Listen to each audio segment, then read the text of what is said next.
आपका स्वागत है। हे कृष्ण, जो भी भक्त आज इस वाणी को सुन रहे हैं, उनके जीवन में आपकी कृपा बनी रहे और हर कठिनाई दूर हो। तो दोस्तों, आइए बिना देरी किए श्री कृष्ण के अमृत उपदेशों की इस अद्भुत यात्रा को शुरू करते हैं। श्री कृष्ण कहते हैं, घमंड और पेट जब ये दोनों बढ़ते हैं, तब इंसान चाहकर भी किसी को गले नहीं लगा सकता। जब तक बेटा खुद बाप नहीं बन जाता, उसे अपने पिता का हर निर्णय गलत लगता है। भरी हुई जेब आपको गलत रास्ते पर जरूर लेकर जा सकती है, लेकिन खाली जेब आपको जिंदगी का असली मतलब समझाती है। जो लोग सबकी परवाह करते हैं, अक्सर उनकी परवाह करने वाला कोई नहीं होता। अगर कोई पूछे इस दुनिया में आपका अपना कौन है, तो कह देना समय, क्योंकि अगर समय सही है तो सब अपने, वरना कोई नहीं। जिंदगी की लड़ाई अकेले ही लड़नी पड़ती है, क्योंकि लोग तसल्ली तो दे देते हैं पर साथ कोई नहीं देता। लोगों की फिक्र मत कीजिए, क्योंकि अगर आप नाकामयाब हैं तो लोग आपका मजाक बनाएंगे, और अगर आप कामयाब हैं तो वही लोग आपसे जलेंगे। शिक्षा कहीं से भी प्राप्त कर सकते हैं, लेकिन संस्कार हमेशा घर से ही मिलता है। पैसा एक ही भाषा बोलता है, अगर तुमने आज मुझे बचा लिया तो कल मैं तुम्हें बचा लूंगा। पैसा फिर कहता है, भले मैं ऊपर साथ नहीं जाऊंगा, पर जब मैं नीचे हूं तुझे ऊपर लेकर जाऊंगा। माता पिता का हाथ पकड़ कर रखिए, लोगों के पांव पकड़ने की जरूरत ही नहीं पड़ेगी। दिलों में वही बसते हैं जिनके मन साफ हो, क्योंकि सुई में वही धागा प्रवेश कर सकता है जिस धागे में कोई गांठ ना हो। बात किसी की अच्छाई की हो तो सब खामोश रहते हैं, लेकिन चर्चा अगर किसी की बुराई की हो तो गूंगे भी बोल उठते हैं। अगर कोई शख्स जिस पर आप सबसे ज्यादा भरोसा करते हो वह आपको धोखा दे दे या आपकी मदद के समय पलट जाए, तो यह मत सोचिएगा कि वह इंसान बदल गया। हकीकत तो यह है कि उसका नकाब उतर गया। जब बुरा वक्त आता है तो ऐसे लोगों के नकाब उतरते हैं, तो यह बुरा वक्त बुरा नहीं है, यह अच्छा वक्त है जिसने आपको आने वाले कल के लिए सचेत कर दिया। उसने आपको बता दिया कि आप गलत आदमी पर भरोसा करके बैठे हुए हैं। दिल के सच्चे लोग भले ही जीवन में अकेले रह जाते हैं, लेकिन ऐसे लोगों का साथ भगवान जरूर देते हैं। मत चाहो किसी को इतना कि बाद में रोना पड़े, क्योंकि यह दुनिया दिल से नहीं, जरूरत से प्यार करती है। बात कड़वी है पर सच है। पुत्र की परख विवाह के बाद, पुत्री की परख जवानी में, पति की परख पत्नी की बीमारी में, पत्नी की परख पति की गरीबी में, मित्र की परख मुसीबत में, भाई की परख लड़ाई में, बहन की परख जायदाद में, और औलाद की परख बुढ़ापे में होती है। तू मुझे संभालता है, ये तेरा उपकार है मेरे दाता, वरना तेरी मेहरबानी के लायक मेरी हस्ती कहां। मैं रोज गलती करता हूं, तू छुपाता है अपनी बरकत से। मैं मजबूर हूं अपनी आदत से, तू मशहूर है अपनी रहमत से।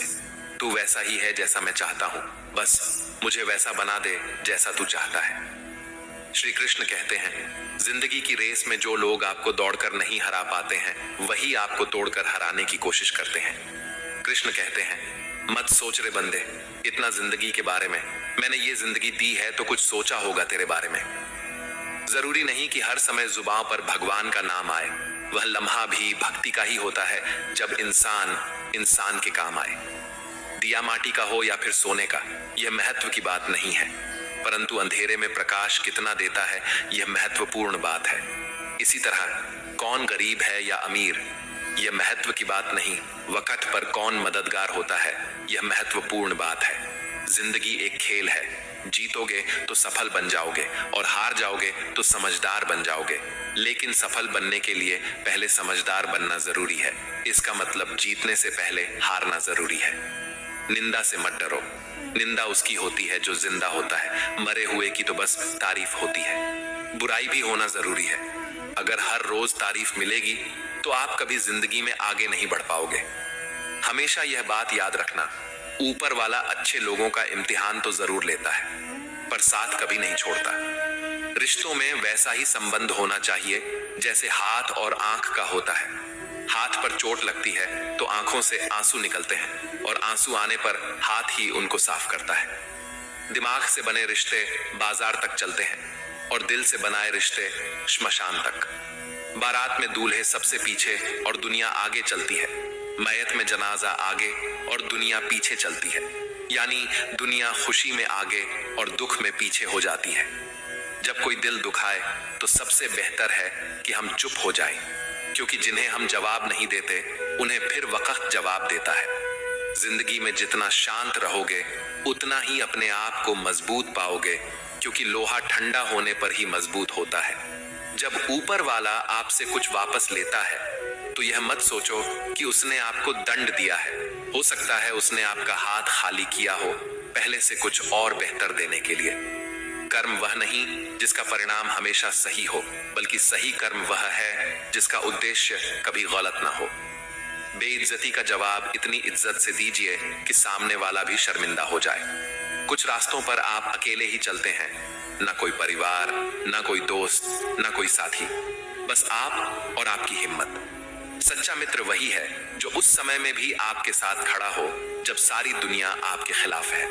गीता में लिखा है, यदि कोई आपको अच्छा लगता है तो अच्छा वह नहीं, अच्छे आप हैं, क्योंकि उसमें अच्छाई देखने वाली नजर आपके पास है। अगर कोई अकेला है तो इसका मतलब यह नहीं कि उसे कोई पसंद नहीं करता, बल्कि वह अकेला इसलिए है क्योंकि उसने दुनिया की औकात जान ली है। जो इंसान बुरे समय में भी मेहनत करता रहता है उसका बुरा समय भी अच्छे समय में बदल जाता है। ईश्वर की शरण में निस्वार्थ भाव से जाए, क्योंकि आपको क्या चाहिए यह उन्हें पता है। जिस इंसान को सच बोलने की आदत होती है लोग सबसे ज्यादा गलत उसी को समझते हैं। भरोसा यदि श्री कृष्ण पर हो तो वह सिर्फ कृपा ही नहीं करते, सारथी भी बन जाते हैं। मीठा झूठ बोलने से अच्छा है कड़वा सच बोला जाए। इससे आपको सच्चे शत्रु जरूर मिलेंगे, लेकिन झूठे मित्र नहीं। बुरे कर्म करने नहीं पड़ते, हो जाते हैं, और अच्छे कर्म होते नहीं करने पड़ते हैं। लोग नजरअंदाज तभी करते हैं जब उन्हें कोई बेहतर मिल जाता है या फिर स्वयं किसी बेहतर व्यक्ति की तलाश में होते हैं। इतना मत बोलिए कि लोग आपके चुप होने का इंतजार करें, बल्कि इतना बोलकर चुप हो जाइए कि लोग आपको दोबारा सुनने का इंतजार करें। खूबियां देखकर तो कितने ही प्यार जताएंगे, जिंदगी में जगह उसे दो जो कमियां देखकर भी साथ ना छोड़ें। आजकल जरूरत से ज्यादा अच्छा होना भी जरूरत से ज्यादा जलील करवा देता है। कभी उसको नजरअंदाज ना करो जो तुम्हारी बहुत परवाह करता हो, वरना किसी दिन आपको एहसास होगा कि पत्थर जमा करते हुए आपने एक हीरा गंवा दिया। जिंदगी का रास्ता बना बनाया नहीं मिलता, स्वयं को बनाना पड़ता है, और जिसने जैसा रास्ता बनाया है उसको वैसी ही मंजिल मिलती है। कभी कभी हम किसी चीज के लिए इतना परेशान हो जाते हैं कि हम ये भूल जाते हैं कि हमारे पास पहले से कितना कुछ है। जो मिला है उसकी कद्र करना सीखो, और जो नहीं मिला उसके पीछे भागना छोड़ो। अगर तुम्हें लगता है कि जीवन ने तुम्हारे साथ अन्याय किया है तो थोड़ा धैर्य रखो।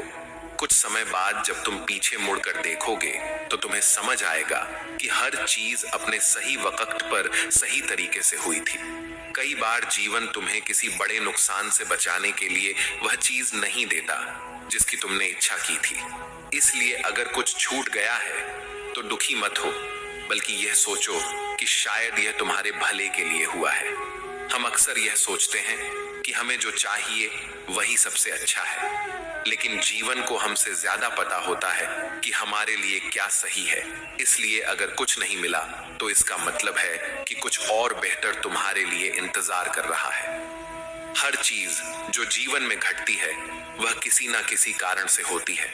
हम अक्सर उस कारण को उसी वक्त नहीं समझ पाते, लेकिन जब समय बीतता है तब हमें एहसास होता है कि जो हुआ वह हमारे भले के लिए था। अगर कोई चीज तुम्हारे पास आकर भी दूर चली गई तो इसका मतलब यह नहीं कि वह तुम्हारी नहीं थी। इसका मतलब यह हो सकता है कि वह तुम्हें किसी और रूप में किसी और समय पर मिलने वाली है। जो तुम्हारे लिए लिखा गया है वह किसी भी हाल में तुम्हें मिलेगा, लेकिन तब जब तुम उसके लिए पूरी तरह तैयार हो जाओगे।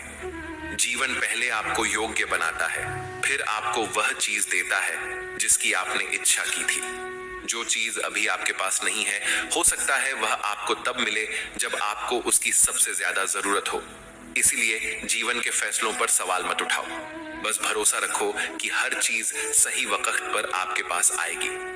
कभी कभी आप जिस चीज को अपनी सबसे बड़ी असफलता समझते हो वही आपकी सबसे बड़ी सीख बन जाती है। जीवन में कुछ भी व्यर्थ नहीं जाता, हर अनुभव आपको आगे बढ़ने के लिए तैयार करता है। बस खुद पर विश्वास रखिए।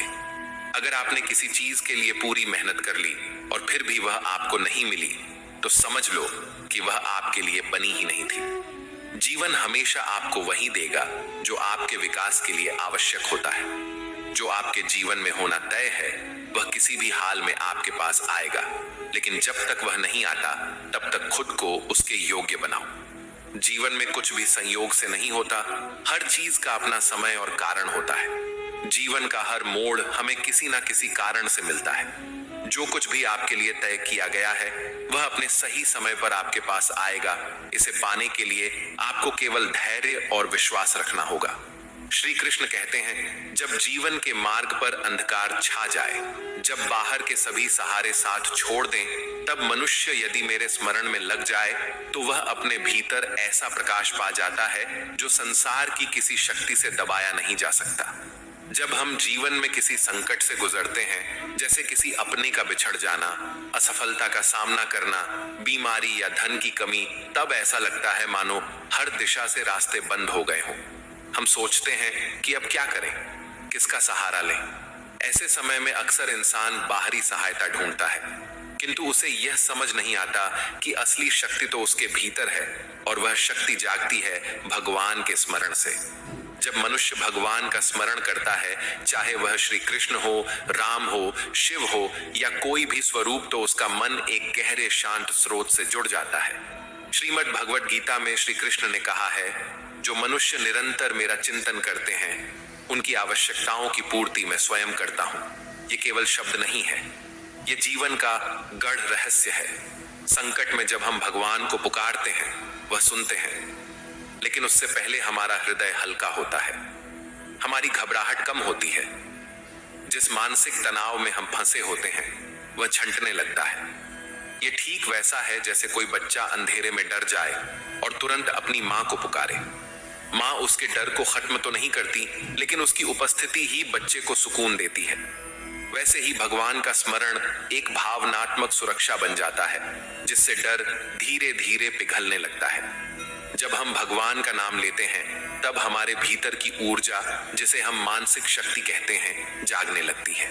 हम डरने के बजाय साहसी हो जाते हैं। हम हार मानने के बजाय समाधान ढूंढने लगते हैं। हमारी सोच सकारात्मक हो जाती है, क्योंकि हम जानते हैं कि कोई तो है जो हमें देख रहा है। श्री कृष्ण स्वयं कहते हैं, संकट में मेरा नाम लेने वाला भक्त मेरा साक्षात सानिध्य अनुभव करता है। यह अनुभव बाहरी दुनिया को दिखाई नहीं देता, पर वह मनुष्य को भीतर से एक नया जीवन दे देता है। और यही है मानसिक शक्ति, वह शक्ति जो दुख में भी मुस्कान दे, जो भय में भी स्थिरता दे और जो अंधेरे में भी उजाले का एहसास कराए। इसीलिए जब जीवन में संकट आए तो उसे टालने की कोशिश मत करो, उसे सहो, पर अकेले नहीं।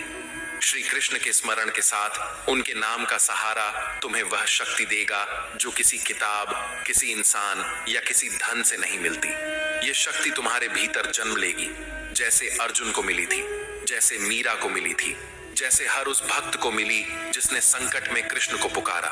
श्री कृष्ण कहते हैं, जो आया है वह जाएगा। दिन आता है फिर रात आती है, दुख आता है फिर सुख आता है। इस परिवर्तन को जो समझ गया वह जीवन के हर क्षण में शांत रहता है। यह संसार नित्य परिवर्तनशील है, कुछ भी स्थायी नहीं है। जो आज है वह कल नहीं रहेगा।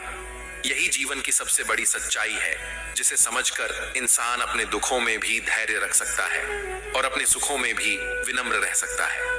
श्रीमद् भगवत गीता में श्री कृष्ण ने स्पष्ट कहा, हे अर्जुन, सर्दी गर्मी सुख दुख लाभानि सब क्षणिक हैं, आते हैं और चले जाते हैं, इसलिए इन्हें सहन करना सीखो।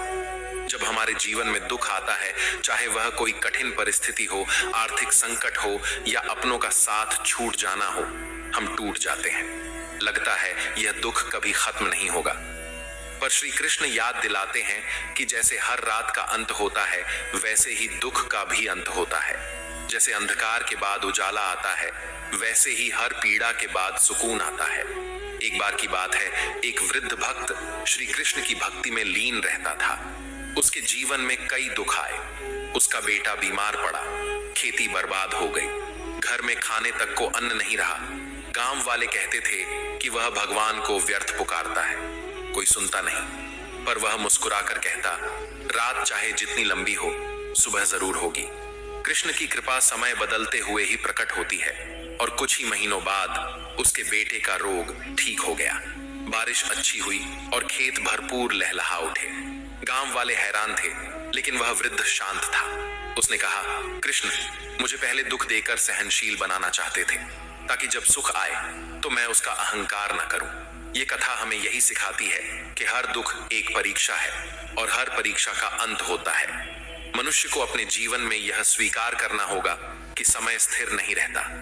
जैसे दिन के बाद रात आती है, फिर रात के बाद दिन, वैसे ही जीवन में हर स्थिति स्थायी नहीं होती। कभी हम हंसते हैं, कभी रोते हैं, लेकिन जो इस चक्र को समझ गया वह रोते हुए भी मुस्कुरा सकता है और मुस्कुराते हुए भी विनम्र रह सकता है। श्री कृष्ण कहते हैं, जो मेरे ऊपर विश्वास रखता है उसके जीवन में कभी अंधकार स्थायी नहीं हो सकता। मैं उसके लिए वह समय चुनता हूं जब वह परिणाम को सहने की योग्यता पा चुका हो। मेरी योजना में देर हो सकती है, पर अंधेर कभी नहीं होता। जब हम जीवन में किसी लक्ष्य की ओर बढ़ते हैं, तब अक्सर हमें लगता है कि हमने सब कुछ कर लिया। मेहनत, प्रयास, प्रार्थना, फिर भी परिणाम नहीं मिल रहा। हम इंतजार करते हैं, लेकिन समय जैसे थम सा जाता है। लगने लगता है कि कहीं भगवान हमें भूल तो नहीं गए। क्या हमारी पुकार उनके कानों तक पहुंच भी रही है या नहीं? लेकिन वहीं पर श्री कृष्ण का यह गढ़ संदेश हमारे जीवन को दिशा देता है। देर हो सकती है, पर अंधेर नहीं। जरा सोचिए, अगर बीज बोते ही फसल उग जाए तो क्या वह मजबूत होगी? नहीं, उसे धरती की गहराइयों में रहना होता है, अंधकार सहना होता है, पानी और धूप की प्रतीक्षा करनी होती है, और जब समय आता है तब वह अंकुरित होता है, पनपता है और फिर विशाल पेड़ बनता है। ईश्वर का कार्य भी कुछ ऐसा ही है। वे हमें तुरंत फल नहीं देते, क्योंकि वह फल हमारी आत्मा को मजबूत बनाने के बाद ही दिया जाना चाहिए। जीवन में कई बार हमारी इच्छाएं तुरंत पूरी नहीं होती। एक परीक्षा देने के बाद, एक अवसर के लिए तैयारी करने के बाद, कोई स्वप्न देखने के बाद जब देर होती है तो हम टूटने लगते हैं। पर जो नहीं जानते वो ये है कि देर ईश्वर का मौन निर्माण है। उस देरी में ही वह हमारी परिपक्वता को आकार देते हैं। जैसे मिट्टी के दीपक को पकने में समय लगता है, वैसे ही हमारे कर्मों का फल भी पककर ही हमारे जीवन में आता है। नया दिन है, चलो कोई नई बात करो। कल बेशक हारे थे, पर आज नई शुरुआत करो। ना शौक, ना शोहरत, ना किसी के प्यार के लिए। तुम्हें जीतना है सिर्फ अपने परिवार के लिए। षड्यंत्र से सफलता तो हासिल की जा सकती है, लेकिन श्रेष्ठता नहीं। गुस्से की अकड़ ज्यादा चल नहीं सकती। मौत की घड़ी कभी टल नहीं सकती। लूट कर दौलत भले ही जमा कर लो, पर पाप की कमाई कभी फल नहीं सकती। लोग ब्लड प्रेशर के डर से नमक खाना छोड़ देते हैं, शुगर के डर से मीठा खाना छोड़ देते हैं, लेकिन ईश्वर के डर से दूसरों का हक खाना नहीं छोड़ते। दोस्तों, इस वीडियो में बस इतना ही। मैं आशा करता हूं कि आपको इस वीडियो से बहुत कुछ जानने को मिला होगा। वीडियो को लाइक और शेयर करके कमेंट में जय श्री राधे कृष्ण लिखना ना भूलें।